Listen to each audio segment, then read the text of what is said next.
what is the current status of power sector reforms? There used to be a lot of focus on electricity generation कि Yeah. बिजली और बनाओ बिजली की इतनी कमी थी बिल्कुल कमी थी। चार 6-10 घंटे बिजली नहीं आती थी। बिजली बिल्कुल। और कैसे बनाई जाए बिजली हम्म, कस्टमर पे पहुंचने से पहले ही डिसअपीयर हो जाती है करीब 40% बिजली रास्ते में ही गायब हो जाती थी 2003 तो इसको धीरे धीरे अभी हम करीब 15 के आसपास ले आए हैं प्रीवियस लॉसेज जो हैं हिस्टोरिकली जो हम बनाते आ रहे हैं वो अभी भी सिस्टम को वेट डाउन कर रहे हैं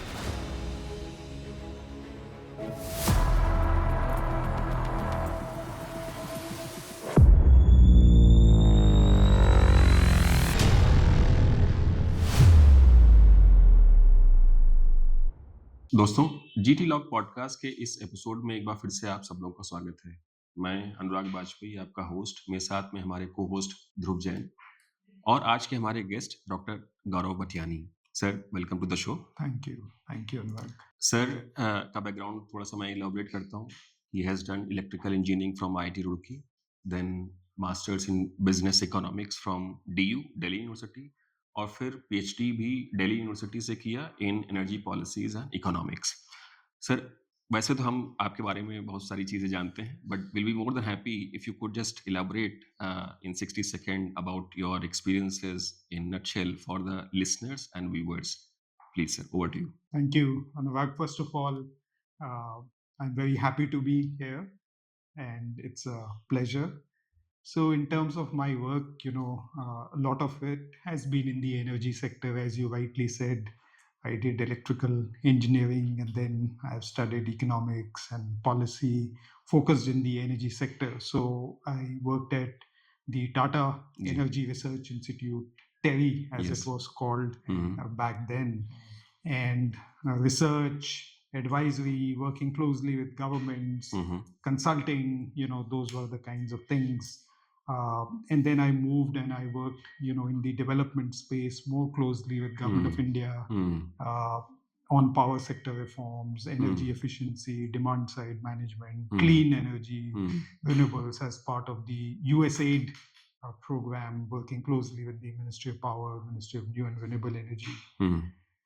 And then, at some point when we opened up the sector, there were a lot of opportunities in the private sector. So I worked in private sector, for 10 years, developing new businesses, companies, working on strategy, regulation, market analysis. And then more recently back into research, consulting at Research Triangle Institute, which is a, global think tank. So it's been an interesting journey, looking both into research, consulting, but also in the private sector space. But I must say that you actually have diversified portfolio of the experiences. है ना, इतना diversified experience बहुत ही कम लोगों में मिलता है. Maybe I think we can start with one specific sector, which is power sector. और जैसे हम सब लोग को लगता है sir, you have been working in this area, my colleague Dhruv and the organisation has been working in this area for long. और power sector में हम लोग जब देखते हैं एग्रीगेटेड लेवल, ट्रांसमिशन लेवल पे बहुत सारे रिफॉर्म्स आ चुके हैं, बट डिस्ट्रीब्यूशन लेवल या पावर सेक्टर के जो रिफॉर्म्स का स्टेटस क्या है, that maybe I think the first broad level question that we'll have, and then we'll deep down into the detailing of the sector reforms. So maybe I think if you could just highlight what is the current status of power sector reforms. Anurag, we started on power sector reforms in 1991. Wow. This was part of the what is known as LPG, liberalization, privatization and globalization of the Indian economy. So one part of that in 1991 was power sector reform. And we started like, everyone else with the generation sector. Generation में जहाँ electricity produce करना है. और एक मेरा memory है उससे भी पहले when I was studying at IIT Roorkee, and most of the top institutes at that time. And I don't know the syllabus now, but there used to be a lot of focus on electricity generation. कि बिजली और बनाओ, बिजली की इतनी कमी थी. बिल्कुल कमी थी. चार चार छः छः 10 घंटे बिजली नहीं नहीं आती, तो आती थी, बिजली बिल्कुल। और कैसे बनाई जाए। जी, और जो डिस्ट्रीब्यूशन है, उसके बारे में कोई बात नहीं करता था। जी, इट वाज़ एज़्यूम्ड कि ये तो हो ही हो ही जाएगा। जाएगा। ओनली लेकिन जनरेशन।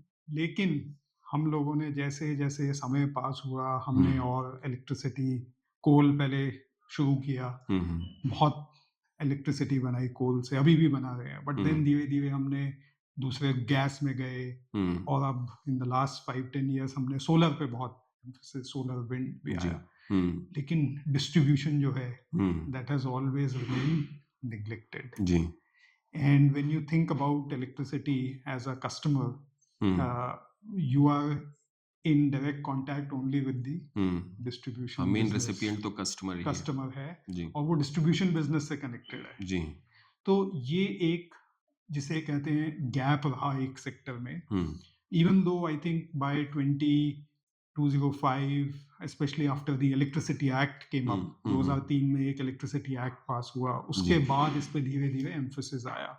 जी, एंड लास्ट 10-15 सालों में इसमें ज़रूर काफ़ी काम हुआ है। एंड अभी आप देखेंगे, एक स्टेटमेंट आया था हुँ, हुँ, from the government saying that distribution business, hmm, which always used to be making loss, कि हमेशा ये नुकसान में ही चलता था, क्योंकि हुँ, सब्सिडीज हुँ, और टैरिफ को बढ़ाना बहुत ही हुँ, मुश्किल काम था। हुँ, तो अभी ये स्टेटमेंट आया है कि नाउ पहली बार। Distribution, hmm, perhaps, hmm, and perhaps I will underline, जी, शायद ये पॉजिटिव प्रॉफिट। साइड में आ गया है। तो हुँ, ये बहुत अच्छी बात है अगर ये ऐसा है। नहीं भी आया है तो ये मेरा मानना है कि इस पे हमें काम काफ़ी करने की ज़रूरत है। हुँ, आई थिंक आपने पूछा कि what is its status? So hmm, I would say we have started work on it, but it's a long journey.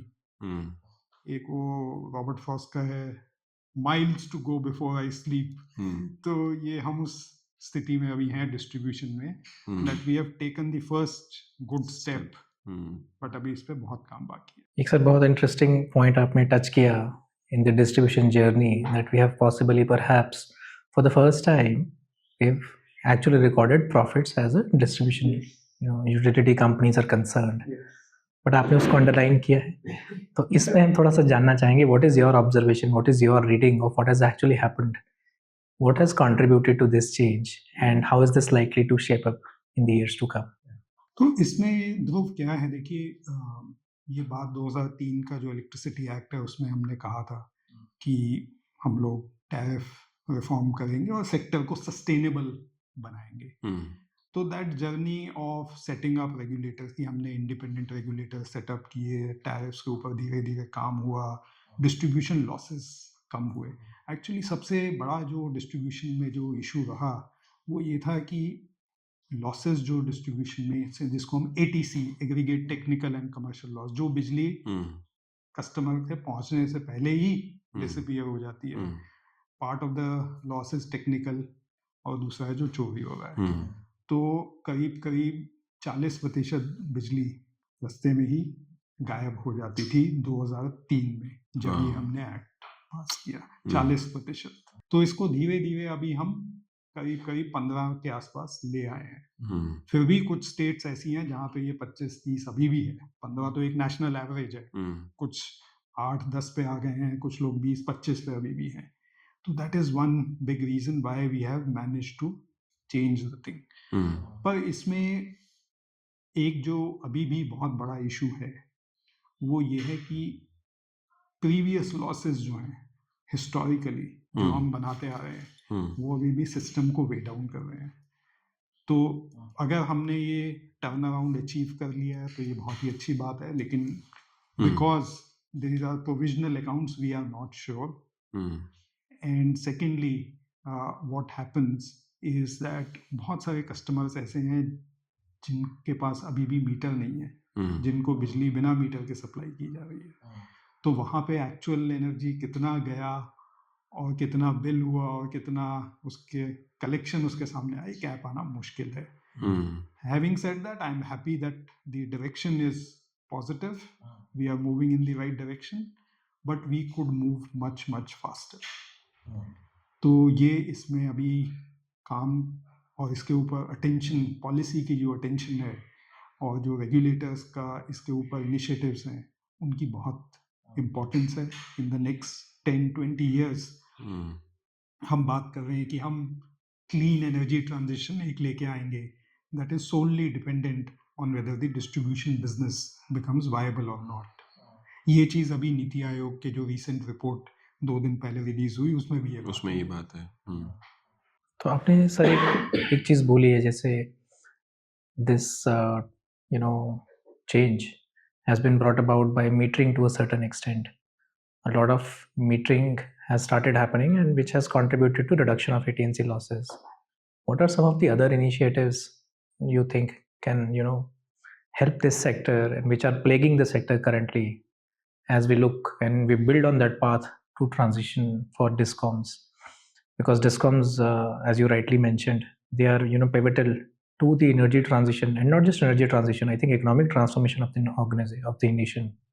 Yeah. So what are the other areas where you feel the discoms need to step up? Metering is probably one, but what else comes to your mind? सो इसमें एक बहुत ही important जो initiative I feel other than metering is to invest in upgrading the network itself. जो हमारा system है distribution network का, वो काफ़ी पुराना है और उसकी कैपेसिटी बहुत ही रिस्ट्रिक्टेड है। तो क्या हो रहा है, बिजली का डिमांड बढ़ रहा है, लेकिन अगर ट्रांसफार्मर की कैपेसिटी नहीं है, हम कितना भी जनरेशन लगा दें, कस्टमर के पास बिजली नहीं पहुंच पाएगी। एंड उससे रिलेटेड पॉइंट है जो क्वालिटी कस्टमर रिसीव कर रहा है। इंटरनेशनल स्टैंडर्ड इस पे आप देखें जो है साइडी साइफी इंडेक्सेस, उसमें ये रहता है कि कस्टमर का साल में may be 1 time 2 time interruption. हमारे यहाँ पे जो ऑफिशियल डेटा बता रहा है इसके ऊपर 150 time interruptions in 1 year. That means almost every other day, customer on an average experiences a disruption.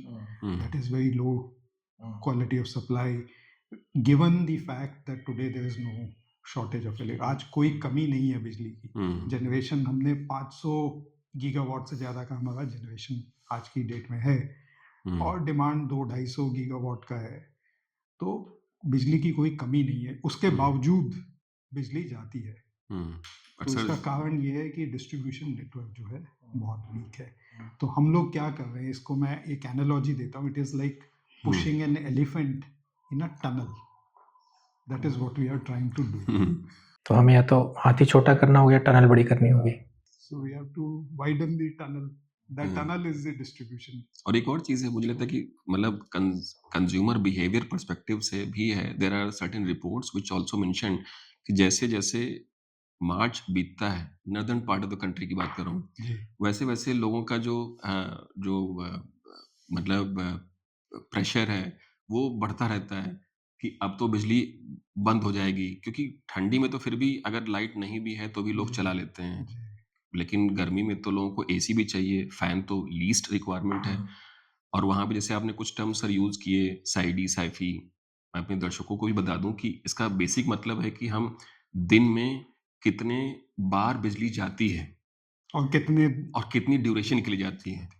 और ये चीज़ बहुत ज़रूरी है। मतलब जनरली अगर 5 मिनट के अंदर-अंदर बिजली आ जाए तो लोगों को विश्वास ही नहीं होता है। 15-20 मिनट, 25 मिनट, आधा घंटा तो एक कॉमन अंडरस्टैंडिंग है। तो ये जो पार्ट है वो मतलब एक टिपिकल डिस्कॉम का एक एग्जांपल लेते हैं। जैसे कोई गवर्नमेंट डिस्कॉम है, जैसे जयपुर की है या यूपी की है, हरियाणा की है। एक टिपिकली एक डिस्कॉम डिस्ट्रीब्यूट करती है इलेक्ट्रिसिटी, बट उसका जो आपने बताया कि सफिशिएंसी ऑफ द पावर, उसमें कोई समस्या नहीं है। वो है डिस्ट्रीब्यूशन में समस्या है, या तो हम लॉसेस हो रहे हैं, या तो बीच में जो ट्रांसफार्मर हैं जो कि वोल्टेज को मेंटेन करने के लिए, पावर को मेंटेन करने के लिए, वो उनकी कैपेसिटी सही नहीं है। और क्या-क्या चीज़ें, may B I think 2-3 things which you can suggest कि अभी क्या कर रहे हैं या क्या कर सकते हैं to make the maybe power quality better for the customer. सोनाबाग इसमें यही है। एक तो सबसे पहले जो ट्रांसफार्मर्स हैं उनकी कैपेसिटी, क्या हो रहा है, जैसे डिमांड बढ़ रहा है तो हम लोग अपने अपने घर में और एसी लगाया और अप्लायंसेस आए, तो करस्पॉन्डिंगली जो लास्ट माइल पे डिस्ट्रीब्यूशन ट्रांसफार्मर लगा है उसकी capacity has to be increased. और मोस्टली डिस्ट्रीब्यूशन कंपनीज जो है इसमें काफ़ी इस काम में काफ़ी पीछे हैं। तो एक तो ये इसमें है। दूसरा है जो नेटवर्क है, जो लाइंस हैं 11 किलोवोल्ट जिसको उनको हम बोलते upgrade हैं, करना। 11 केवी की लाइंस को अपग्रेड करने की ज़रूरत है। 11 केवी की लाइंस एक्चुअली अगर आप देखें स्पेशली जो हमारे शहर हैं, टाउन्स हैं, उनके अंदर जहाँ तक भी पॉसिबल हो उनको हमें अंडरग्राउंड कर देना चाहिए। क्योंकि जब लाइंस नेटवर्क जो हमारा ऊपर रहता है it is susceptible to various natural elements. तो क्या होता है कि तूफान आया, लाइन गिर गई, या उसके ऊपर पेड़ गिर गया, है ना। तो नेटवर्क का जो बेस्ट प्रैक्टिस है it is to underground, and from a safety perspective also it helps to underground your network. And हम ये जानते हैं कि India is very susceptible to climate extremes, और क्लाइमेट एक्सट्रीम्स बढ़ ही रहे हैं जैसे जैसे टेम्परेचर्स बढ़ रहे हैं। तो हमारा नेटवर्क ससेप्टेबल है पहले से ही, और डिमांड भी बढ़ रहा है जी तो ये एक सेकेंड इंटरवेंशन इसमें किया जा सकता है। जी थर्ड इंटरवेंशन इसमें जो किया जा सकता है वो है कस्टमर के साइड पर। जो अभी क्या है कि solar at the decentralized level has become very very attractive option, and government is also encouraging it. PM Surya Ghar Yojana, PM Surya Ghar योजना है, स्टेट की कई स्टेट्स की अपनी योजना भी है सेंट्रल योजना के साथ साथ जी and the economics of it is very attractive for customers. So मेरा ये कहना है कस्टमर से कि आप जहाँ भी सोलर अपने घरों में लगा पाएं या अपने ऑफिस में लगा पाएं उसको लगाएं, because it will not only help you, it will also help the distribution system, because जब कस्टमर अपना जनरेट करता है डिस्ट्रीब्यूशन नेटवर्क के ऊपर, डिमांड या उसको मैनेज करना इजी हो जाता है। जी तो ये तीन चीजें मैं कहूँगा डिस्ट्रीब्यूशन के लिए बहुत ही जरूरी हैं। And other than network we can talk of some interventions on the customer side separately. बिल्कुल। एक सर बहुत ही इनोवेटिव टर्म आपने कॉइन किया है, and we've read about that, which is very closely connected to what you just mentioned. So we'd like you to explain a little bit about the eSIP initiative that you've spoken about. Sure, Dhruv. So eSIP के बारे में बोलने से पहले मैं एक related point बोलना चाहूँगा कि डिस्ट्रीब्यूशन में हमारा नेटवर्क वगैरह की हमने बात की, एक जो कस्टमर है उसके अंदर उसको समझना कि कस्टमर के क्या रिक्वायरमेंट्स हैं, ये डिस्ट्रीब्यूशन कंपनीज के लिए एक बहुत इंपॉर्टेंट पॉइंट है। नेटवर्क वगैरह इन्वेस्टमेंट तो ठीक है, लेकिन कस्टमर के रिक्वायरमेंट्स क्या है, कस्टमर क्या चाह रहा है, क्या सोच रहा है, ये हमारी डिस्ट्रीब्यूशन कंपनीज टिपिकली नहीं करती है। तो ये एक बहुत बड़ा गैप है, because distribution like many other B2C businesses is a customer focused business.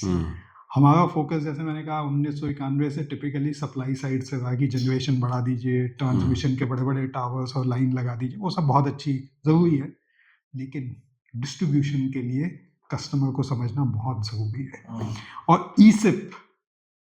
ईसिप जो है energy systematic investment plan is meant for the customer to help the distribution company with the problems it is facing.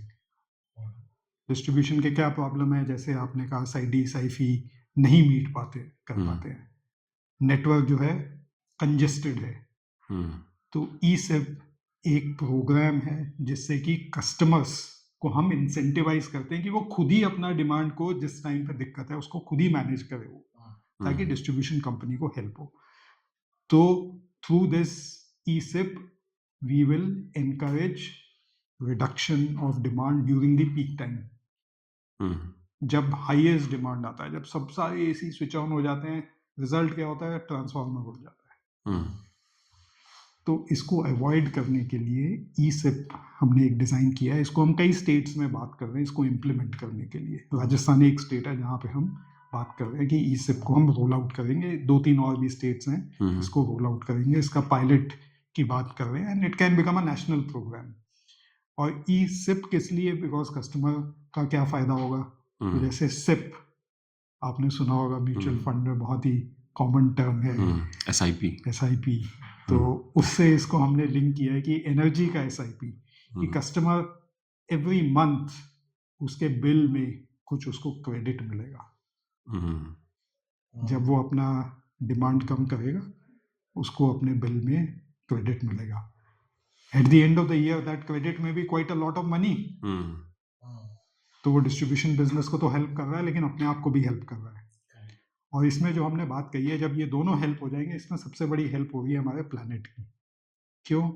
क्योंकि इससे हम mitigation करेंगे carbon का by reducing the demand. So it's a e-SIP for people, power and planet. Triple P। Triple P. तो ये है e-SIP. I will encourage all customers to participate actively in the e-SIP program. It's going to, we are hoping it will become a national program, which many stakeholders will, become part of.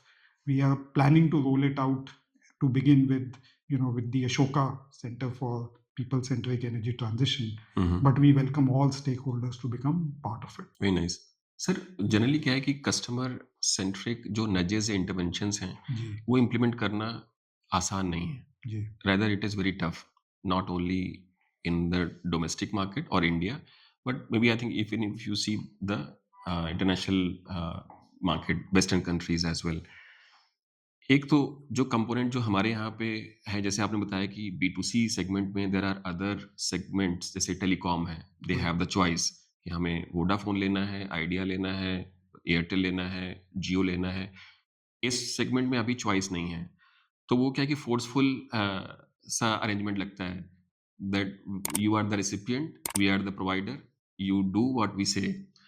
तो उसमें क्या है कि थोड़ा सा intrusive सा relationship customer को लगता है कि मैं जैसा बोल रहा हूँ वैसा करो, अदरवाइज नहीं चलेगा।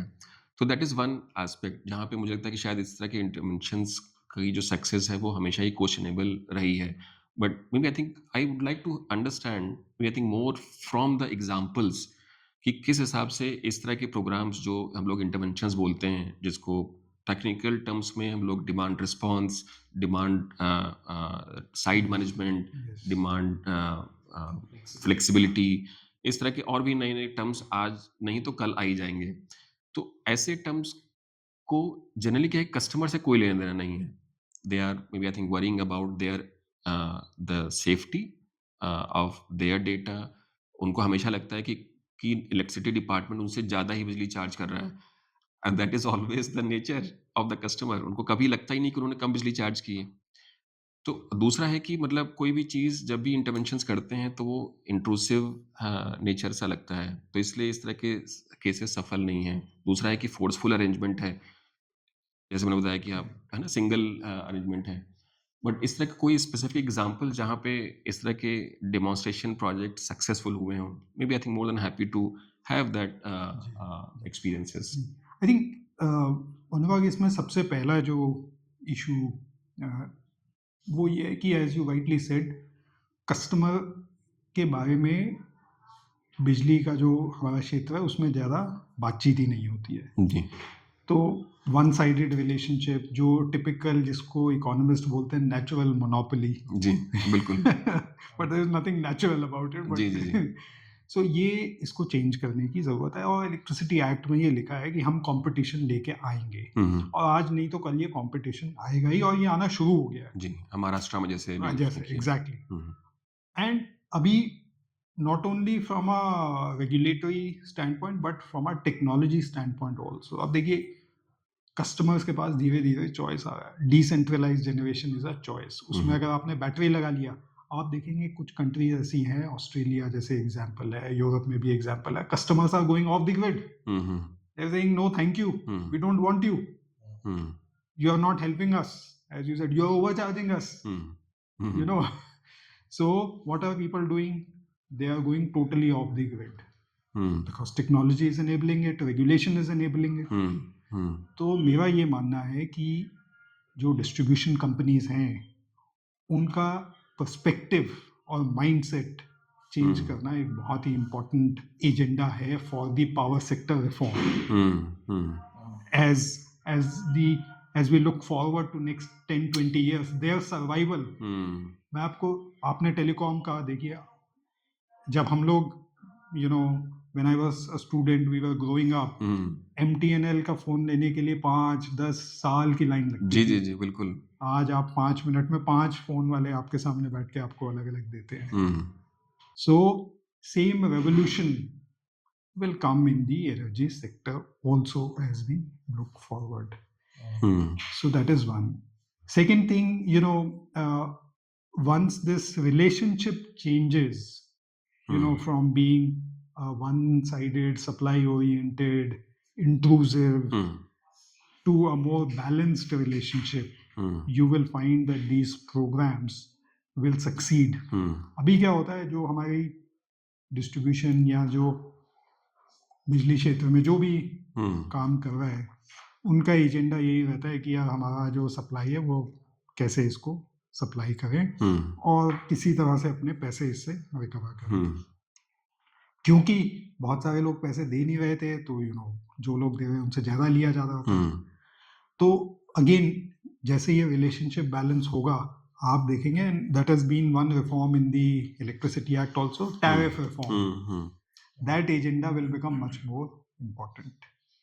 तो टाइम ऑफ यूज या टाइम ऑफ डे टैरिफ जैसे कहते हैं अब, again you can see time of day tariff gives the choice to the customer. It is less intrusive than saying कि मैं तो आपकी बिजली काट दूंगा जी 6 बजे शाम को जब आपको चाहिए। I'm giving a choice to the customer. आप करिए कंज्यूम, बट आप पे करिए because you are, if you can afford, you can pay more. You have to pay more because the cost which the distribution company is incurring is much higher. It's much higher. So the relationship becomes much more balanced from a customer perspective also. And if the quality of supply improves, then customers are willing to pay also. है ना? ये जो reluctance है, that is also because customer feels कि यार मैं इतना पैसा भी दे रहा हूँ और बिजली तो आ नहीं रही जब मुझे चाहिए। सही बात है। तो इसलिए रिलक्टेंस आता है। अब जैसे आप इसमें देखें टेलीकॉम में, आप देखेंगे आपके 10, 25, 20, 25 प्लान्स हैं, आप जो प्लान लेना चाहें वो प्लान लें। हाँ, वो ले लें। ऐसा बिजली में है क्या? नहीं है। नहीं। इवन स्विचिंग बहुत आसान है। हाँ, स्विचिंग बहुत आसान है।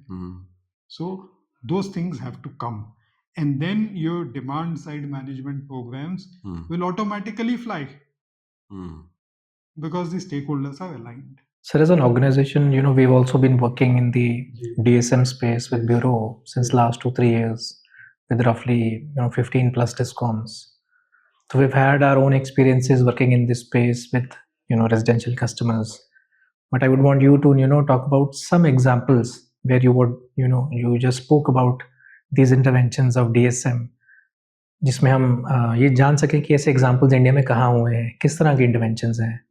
We would want you to elaborate a little bit on that.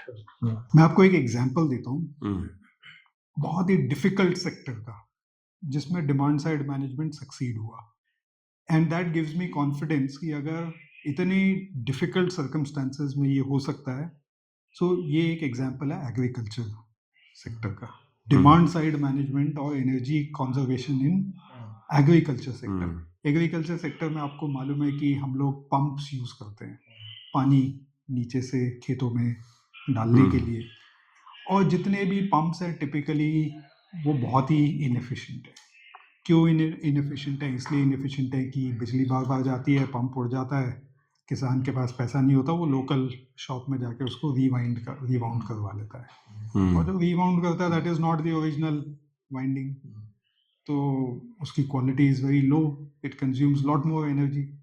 तो एक ऐसा हम लोगों ने, जब मैं यूएसएड में था, एक हमने प्रोग्राम डिज़ाइन किया कर्नाटका में एक हमने डिस्ट्रिक्ट चुना जहाँ पे करीब 1000 पंप्स के साथ ये पायलट, लार्ज स्केल पायलट किया गया together with private sector, not through government.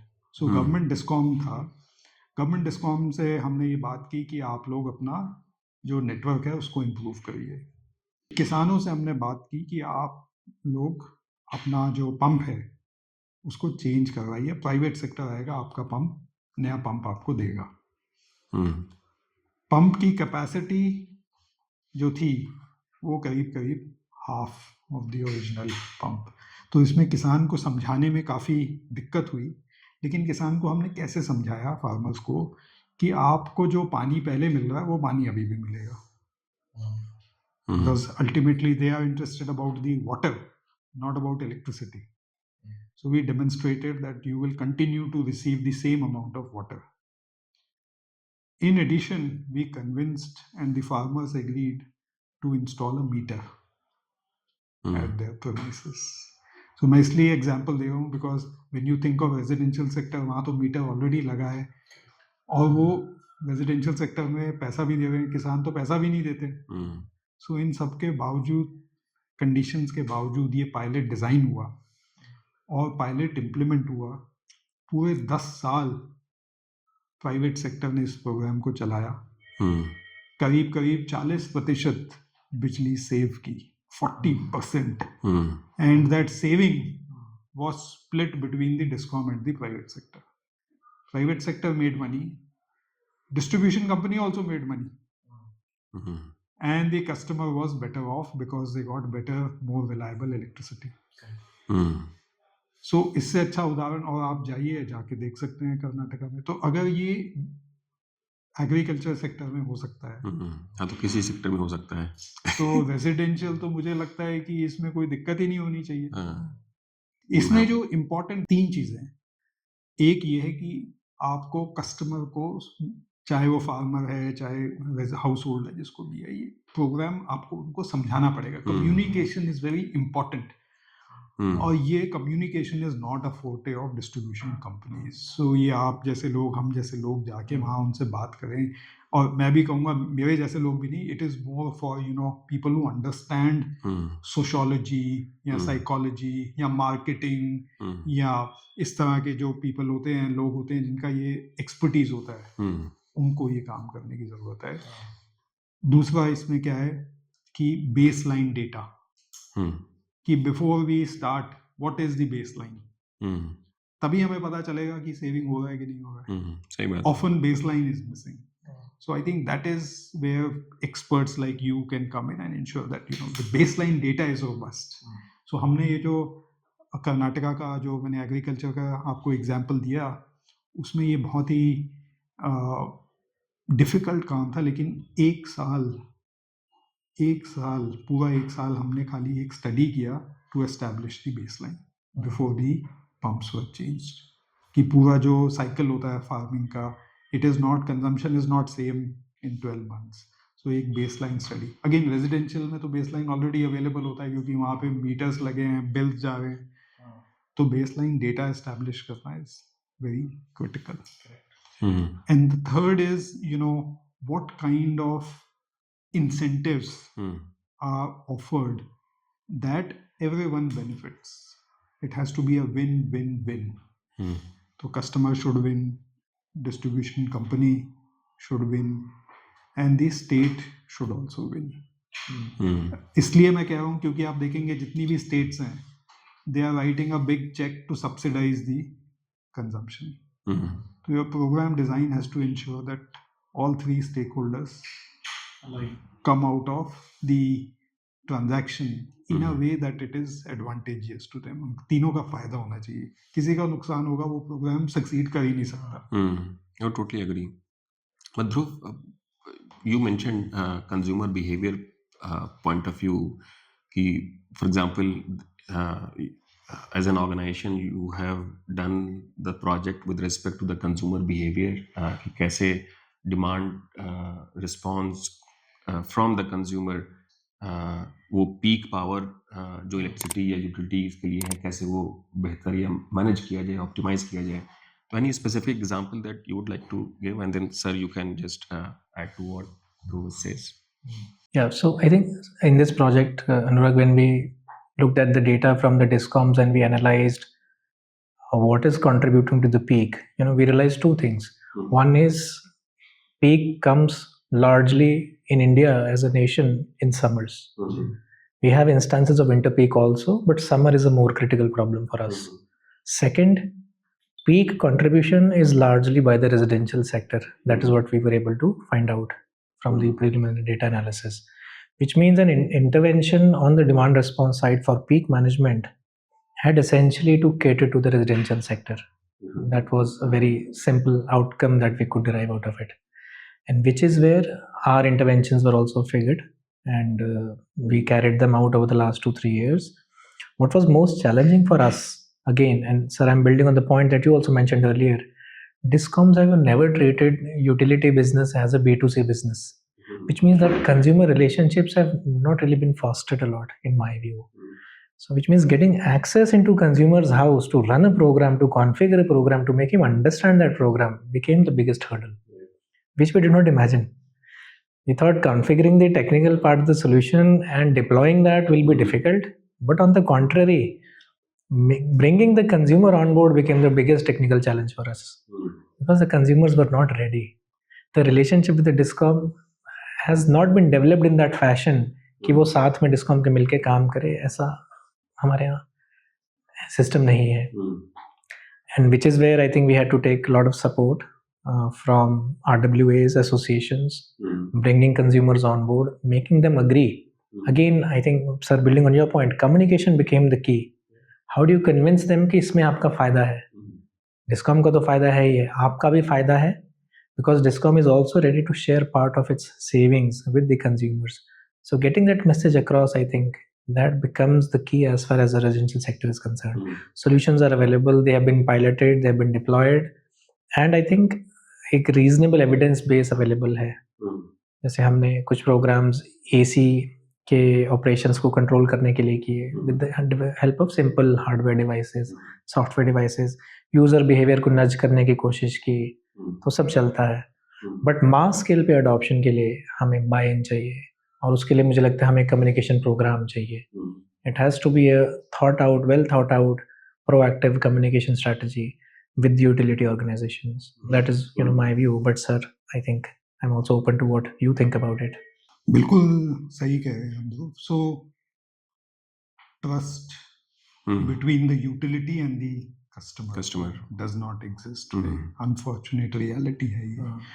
And इसका कारण यही है कि utility always thought कि हम तो बहुत बड़ा काम कर रहे हैं, उनको बिजली दे रहे हैं, यही एक बहुत बड़ा काम है.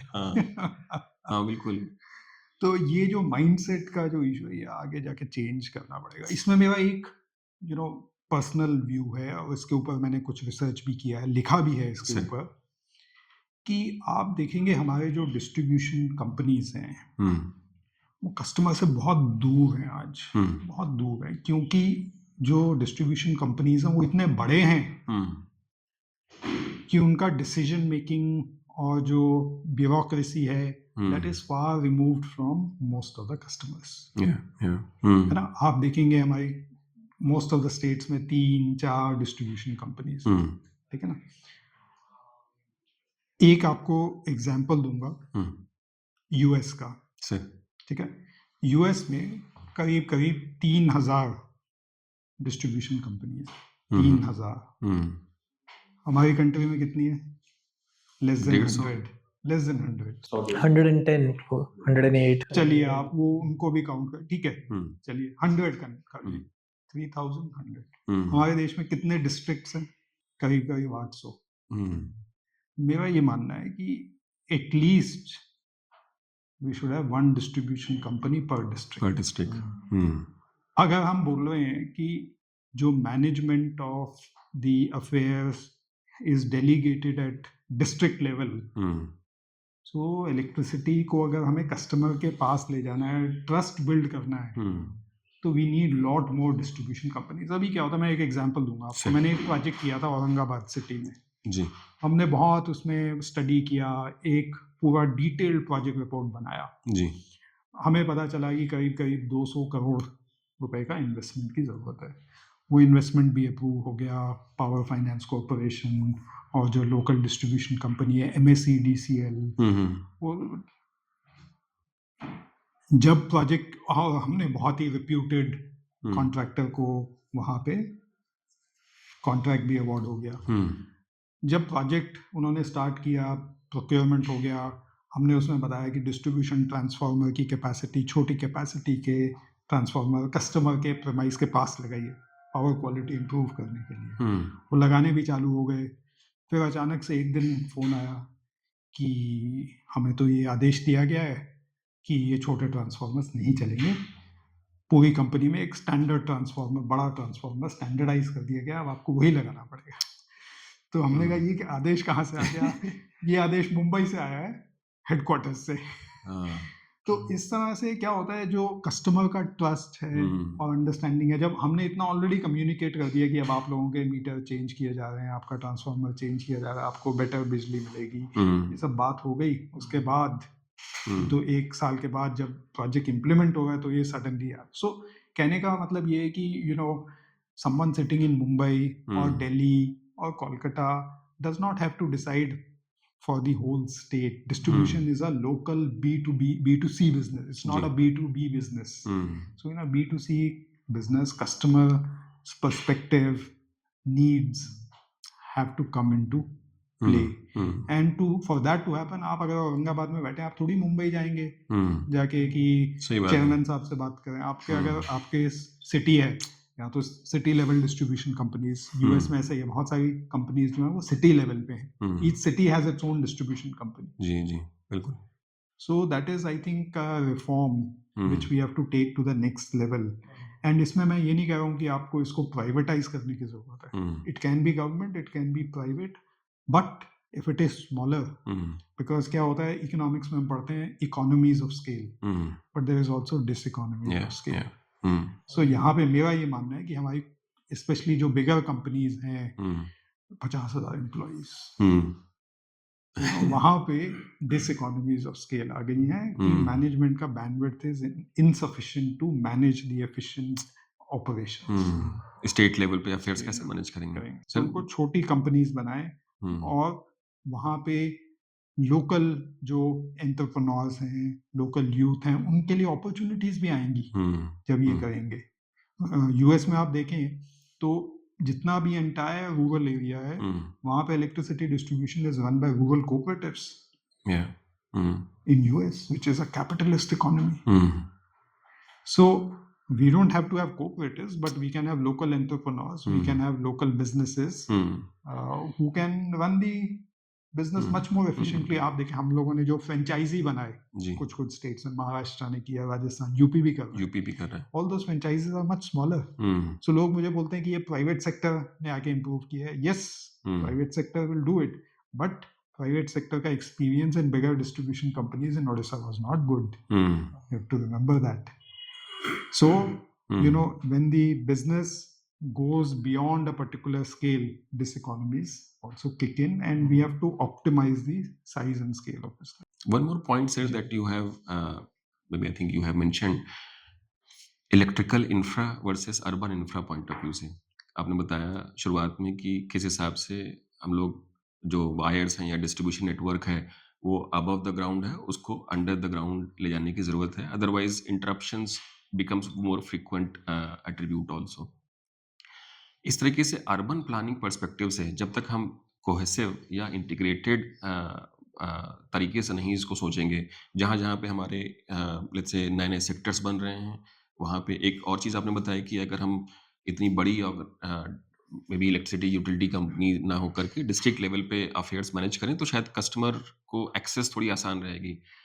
बट जो इंटीग्रेशन है urban planning versus electrical infra planning, उसको अभी तक नहीं किया जा सका है।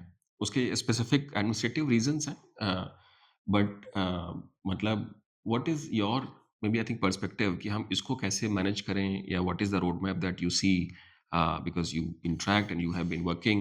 We have also worked with you, sir, and we have published one paper called Sundar, particularly integrating these two activities at the city level.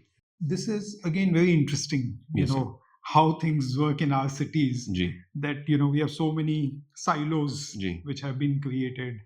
Ki urban transport is managed in a totally different way, and we have electricity which is being managed maybe at state level, and we have some other sectors which are delegated to city level.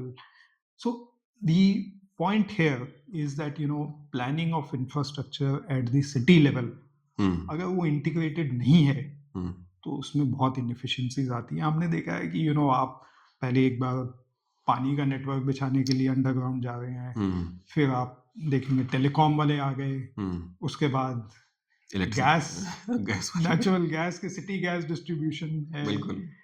And ये एक cycle of digging a pass streets continuous. उसमें कुछ network underground होता है, कुछ overground, दोनों के लिए आपको डिग करना पड़ता है स्ट्रीट्स को।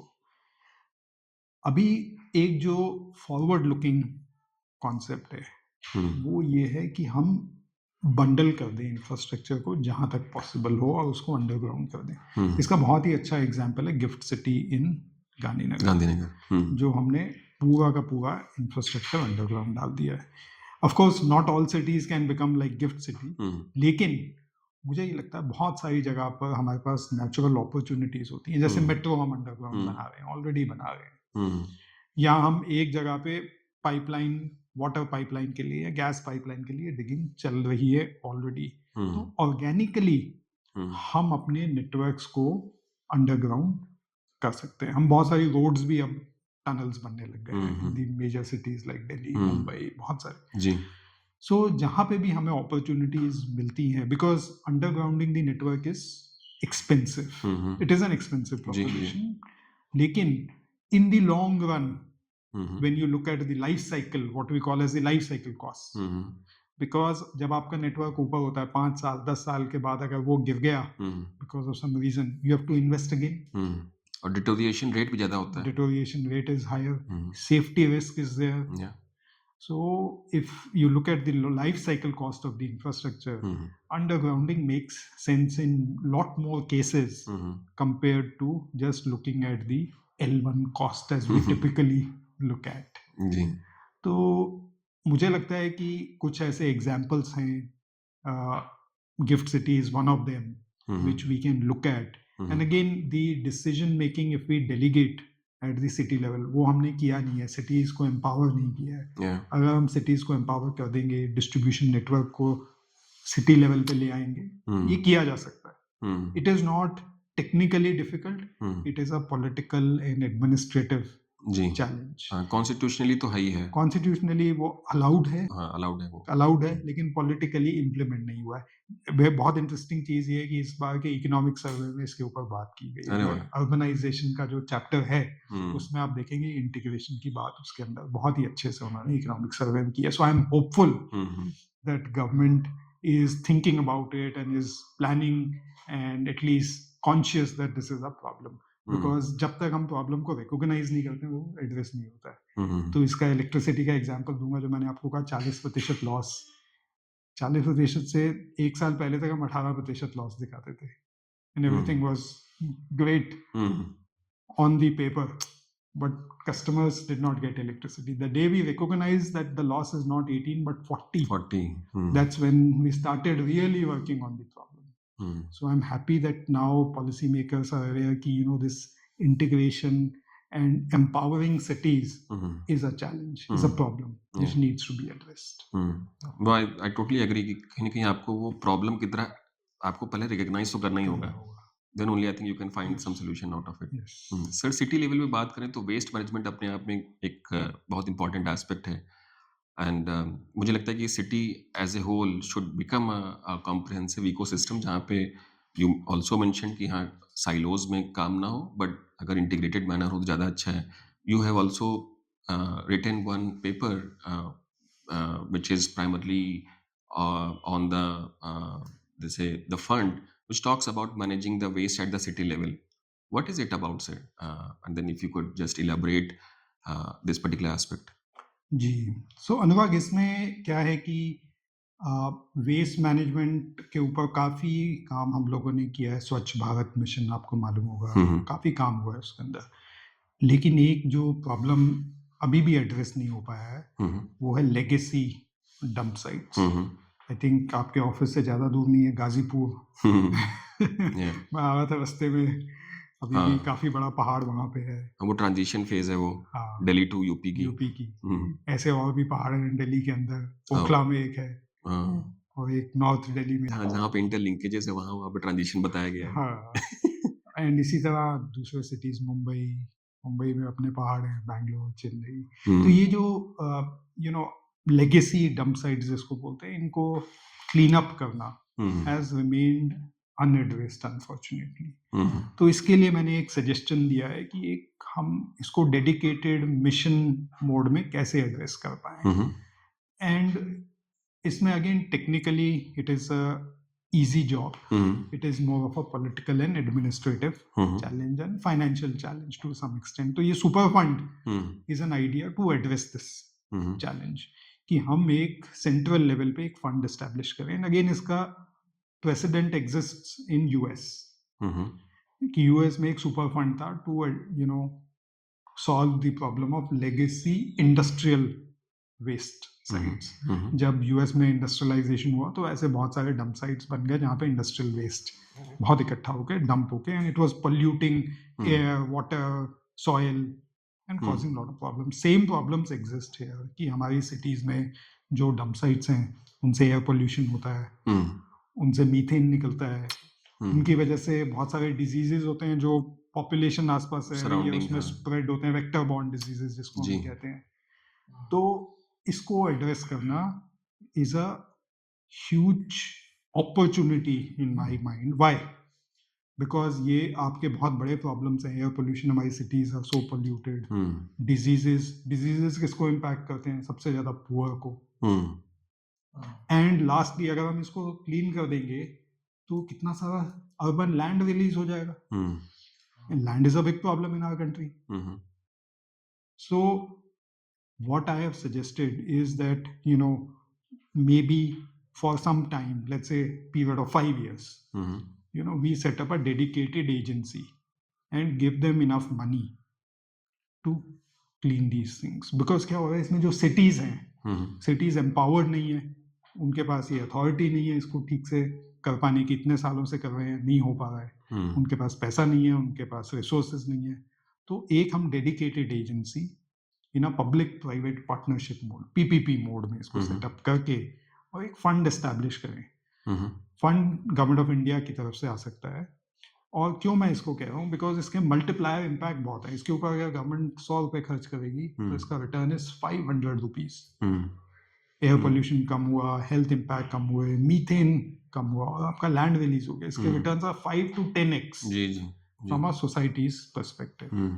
सो आई फील इसको मिशन मोड में लेना चाहिए गवर्नमेंट ऑफ इंडिया। करना तो चाहिए सर, बट जैसे मुझे लगता है कि जैसे जब स्मार्ट सिटीज का कॉन्सेप्ट आया 10 years बैक ऑलमोस्ट, तो waste management was one of the prime focus areas.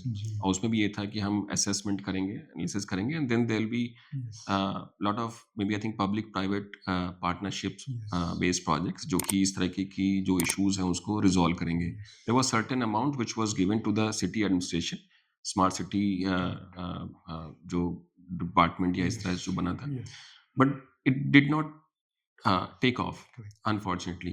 तो मतलब एक तो है कि जो इस तरह के जो चैलेंजेस हैं वो लोगों को पता है, लोगों को ये भी पता है कि इस तरह के सोल्यूशंस भी हो सकते हैं, बट शायद क्रिटिकलिटी या तो टेक्नोलॉजी अनअवेलेबिलिटी के कारण है।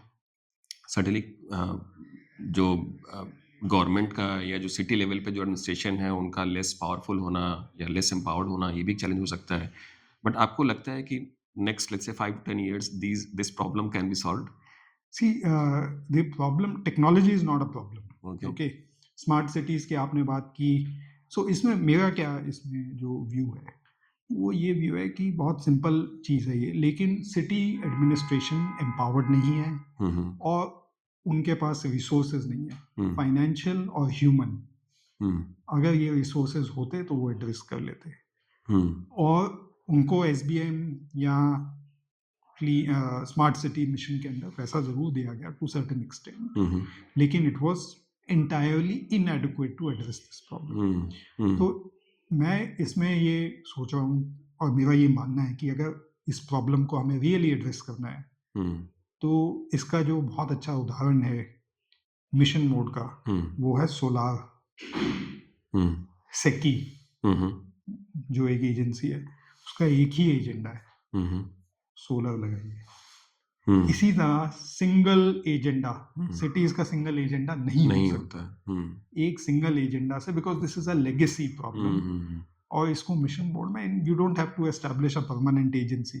आप इसको 5 साल का मैंडेट है, मे बी 10 साल का मैंडेट दें और बोले कि इसको आपको क्लीन अप करना है, यही मैंडेट है आपका, यही एक आउटकम है। When you do that you will find that the results can be obtained, because technology is not a problem.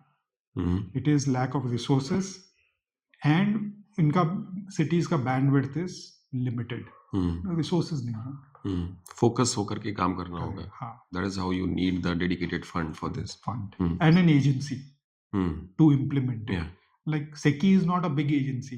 What it does is it enables private sector to come in. Similarly, we set up an agency which will enable private sector to come in. हाँ, मतलब वही है कि काम तो private sector ही करेगा। जी, वही है कि clarity of ROI has to be there, so that the private sector can participate. Yes. And that agency will provide the backup, that in case something doesn't work, they are there to backstop. Sir आपने pollution की बात की, और दिल्ली का हर इंसान एक चीज़ से हर साल परेशान होता है, जो हमारी विंटर पोल्यूशन है, स्पेशली जब स्टबल बर्निंग होती है। तो this is a problem which we been grappling with last so many years, and I think we are still struggling to solve it. तो इस पे सर आपके क्या व्यूज़ हैं? How can we tackle this problem in short term and medium term? What needs to be done? मेरा खाली ये मानना है कि देखिए, इसको ये बोलना कि ये स्टबल लर्निंग की वजह से हो रहा है, ये सही नहीं है। जो हमारा ग्रीन रेवोल्यूशन हुआ था, तब से स्टबल बर्निंग चल रही है। और हम लोग दिल्ली में तब से रह रहे हैं। तो ये बढ़ रहा है। इसमें क्या है कि जो सिटी का अपना फुटप्रिंट है, that is the main reason. You can see how the city has expanded, the number of vehicles, the industrial commercial activity has all expanded, and we are all responsible. So I think इसमें सबसे बड़ा जो role है वो हम सब लोगों का as citizens, as societies, to become conscious and aware of our own consumption, of our own footprint, and mitigate that. To say that someone else will do it is not going to solve the problem. So I think as a society, as individuals, as communities, we have to start being much more aware of what we are doing, how we are consuming, what we are consuming. Like, there is a metro, there is public transport. Can we use that a lot more?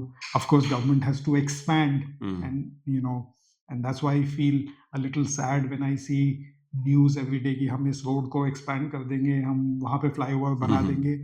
लेकिन अगर public transport नहीं है और आप private transport use करते रहेंगे तो वो भी कंजेस्ट हो जाएगा। हाँ, बिल्कुल। The roads in Delhi are now 3x of what they used to be 25 years ago. 3x. Yeah. But the congestion is also 3x. So is that the solution? No. So the solution lies with us, and of course the solution in terms of the public transport has to be provided.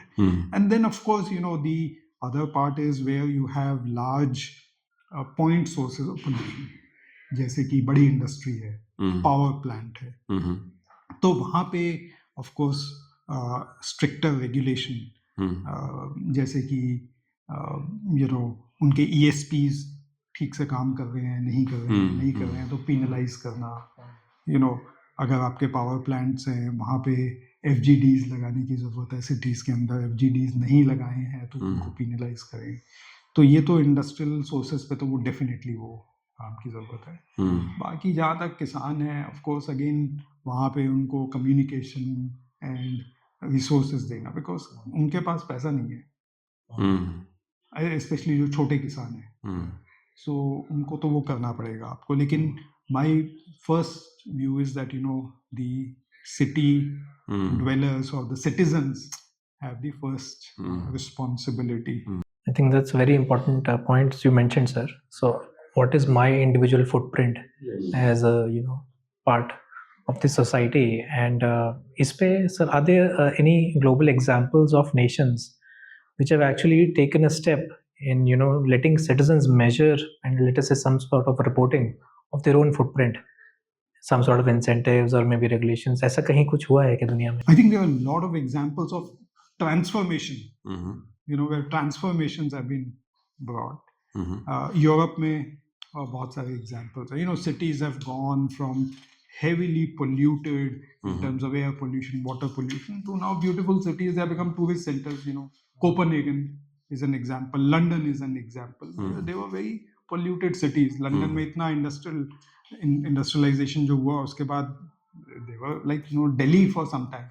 इतना smog होता था coming out of coal boilers and power plants. So there are multiple examples. And again, इसमें जो technology का एक role है that is important. That especially the large polluters. But again, वहाँ पे ये जो transformation हुआ वो कैसे हुआ? It was driven from the society. When the citizen said this is not acceptable, then it happened. तो ये मेरा ये मानना है कि ये हम सब लोगों का एक रोल है इसके अंदर कि अपने आप को मैनेज करें और गवर्नमेंट से भी ये डिमांड करें. इसको मास मूवमेंट में बनाने के लिए सर क्या चाहिए? ऑफ कोर्स मुझे लगता है all of us are aware this is a problem and all of us know that we are also part of the solution, but somehow it is not happening. What do you think is missing to convert this into a movement or awareness at a level and where it translates into, let us say, actions on ground? क्या है जो नहीं हम कर रहे हैं या किस चीज की कमी है? कमी नहीं मैं कहूँगा इसको, मैं इसको कहूँगा इट्स लाइक एक हमारे सोसाइटी में awareness and understanding is lacking. Of course एक इसमें ये चैलेंज है कि our society is so heterogeneous कि उसमें एक ऐसे भी लोग हैं जिनको कि पैसे के बारे में सोचने की ज़रूरत नहीं है, और कुछ लोग ऐसे हैं जिनको सोचना पड़ता है कि आज शाम को टेबल पे हम कुछ खाने को मिलेगा नहीं मिलेगा. So this heterogeneity is of course a challenge. लेकिन एक awareness of our consumption, of the consequence of what we use, how we use, I think that has to be brought. ये मुझे लगता है कि इसमें there is a small set of people, you can say people who are maybe experts, who work in think tanks or who work in consulting organizations or who work in government, which may be 5% of the society, who are aware. And they keep meeting, they keep talking, at various levels. But beyond that, I think in the last few years, there have been some, attempts. So जैसे government ने एक program launch किया, Mission Life. So that is, I think, the first attempt in a way to raise awareness on this behaviors ka, and to make people aware. I think that kind of social mobilization where all of us become aware and we are encouraged to take that action. अब देखिए दिवाली के time कितना pollution होता है. So is that the right thing to do? Many people do it because they are not aware, or some people do it because they don't care. Both, I would say, are not enlightened. They need to be enlightened. Very nice. Sir, I totally agree. मुझे भी लगता है कि जो consumer behavior perspective है, that is very very important. अभी कुछ महीने पहले I was also invited by an organization called EC Mode, which is primarily working in air quality as an area. And then they also invited lot of journalists from almost like 8 to 9 countries. I was invited as a podcaster just because maybe I think we have that communication connect with the people. And then the discussion was around that how the science-based issues should be communicated to the masses. ये बहुत जरूरी है कि journalist, जैसे आपने बताया कि जो लोग इस तरीके के एरिया से गवर्न करते हैं, वो चाहे वो राइटिंग का कंपोनेंट हो, जो अखबार में लिखते हैं या जो मीडिया से कनेक्टेड हैं, they know what people like. और इसलिए इम्पॉर्टेंट है कि उनको पहले समझाना कि साइंस बेस्ड इश्यूज हैं क्या. Everybody knows air quality, but सिर्फ एयर क्वालिटी के बारे में बताएंगे तो जैसे आपने बताया कि हेट्रोजीनियस जब सोसाइटी होती है तो शायद उसमें से कुछ ही लोग उसके लिए कंसर्न हैं. जो नीचे है उसके लिए तो कंसर्न वो है ही नहीं. उसके लिए तो कंसर्न दूसरा है कि वो शाम को उसके लिए रोटी आएगी कि नहीं आएगी। तो वहाँ पे I think maybe I think every sect in the society has a role to play, but maybe I think people who are the bridge between the people and such initiatives, they also have a role to play as well. तो मुझे लगता है कि इस तरह के बहुत सारे बिल्कुल, इनिशिएटिव्स किए जा सकते बिल्कुल, हैं सर। सो बिल्कुल। We have a rapid fire round for you. Okay, Yeah. So sure. it is a nice small, maybe I think question is shorter, Sure. answer is also shorter. So the first question is, which city that you think is the best example for maybe where you have a integrated urban planning and the electrical infra planning, I think that I have already mentioned. I think Gift City. apart from gift cities, sir? Apart from Gift City, I think Chandigarh is another city where there Chandigarh. is fair bit of Mhm. integration that we have noted. Okay. And any specific, maybe international example for electricity distribution where the distribution company has the best relation with the consumer? That's a tough one, but in terms of giving a specific name, but I think there are multiple, countries, Mhm. and earlier World Bank used to come out with an annual ranking Mhm. of the, quality of service Mhm. and quality of supply.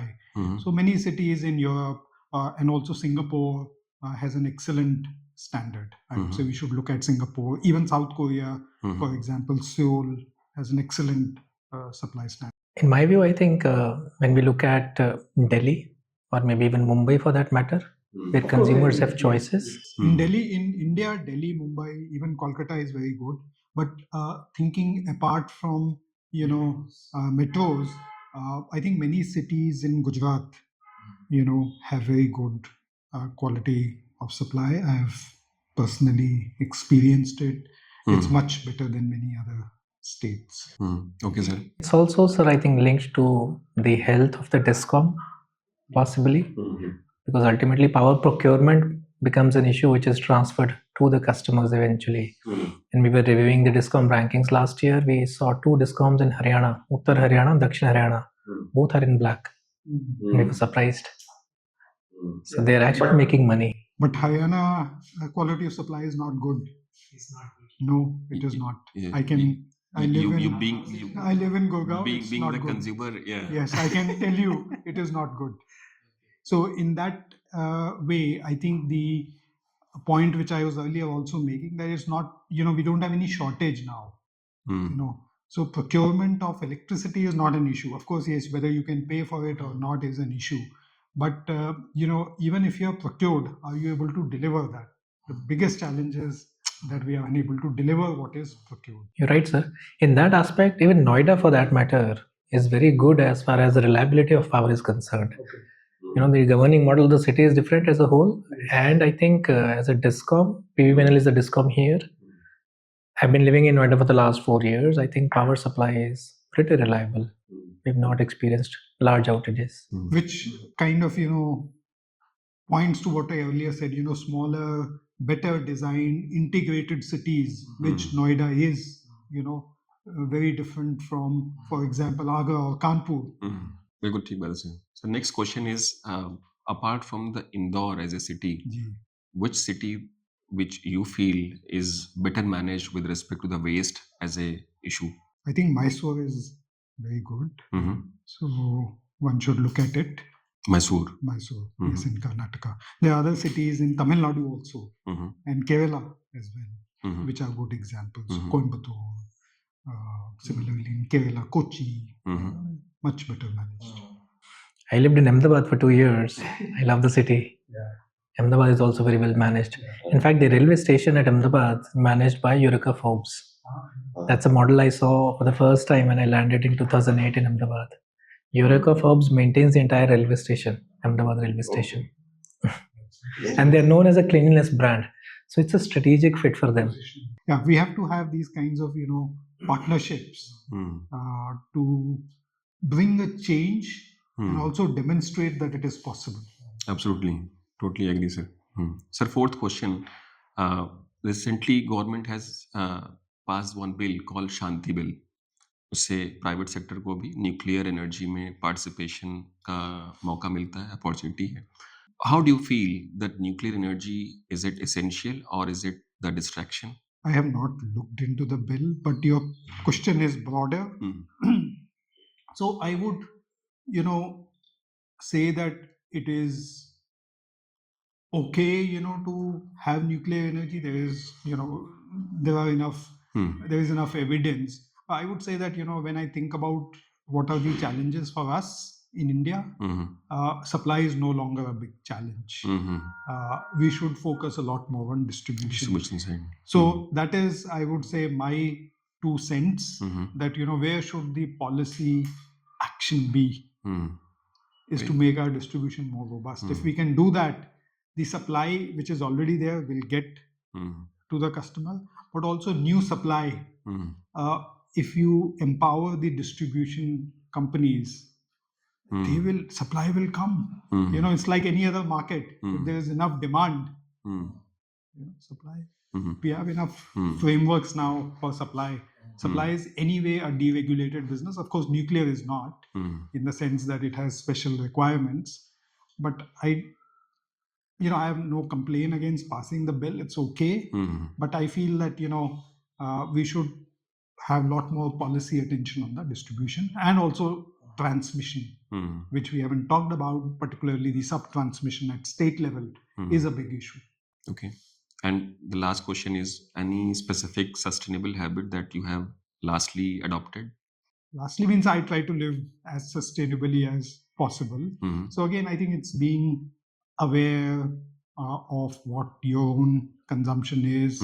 So I can say, I have generally the smallest phone in the room, the oldest phone in the room when I go in a conversation like this.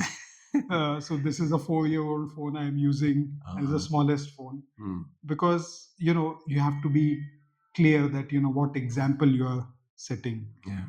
Likewise, I use public transport whenever I can, and in terms of see, your own personal consumption also sets an example for the family. So I think as customers, again, as citizens, that is the message I would leave. That become aware, think how we can leave the planet a little better than what we got, and what positive action we can take on every day, even to make a small contribution to sustainability, will go a long way in changing the whole scenario and making our planet a lot more sustainable in the long run. Great. Thank you so much, sir, for sharing your experiences and the wisdom with us, with our audiences. Thank you, Adhru, for being the great co-host, very sporty one though. Thank you so much, everyone, for your patience listening. If you have any specific question or queries, you can write to Dr. Gaurav Batiani. We'll be including the LinkedIn ID in our channel description. And if you have any specific suggestion, comments, or any suggestion with respect to the newer guests, you can write to us at social@greentree.global. Thank you so much, everyone. Thank you so much. Thank you. Pleasure. And once again, I appreciate Green Tree team to invite me here. And it's been an absolute pleasure having this conversation. Thank you so much, sir. Thank you. Thank you.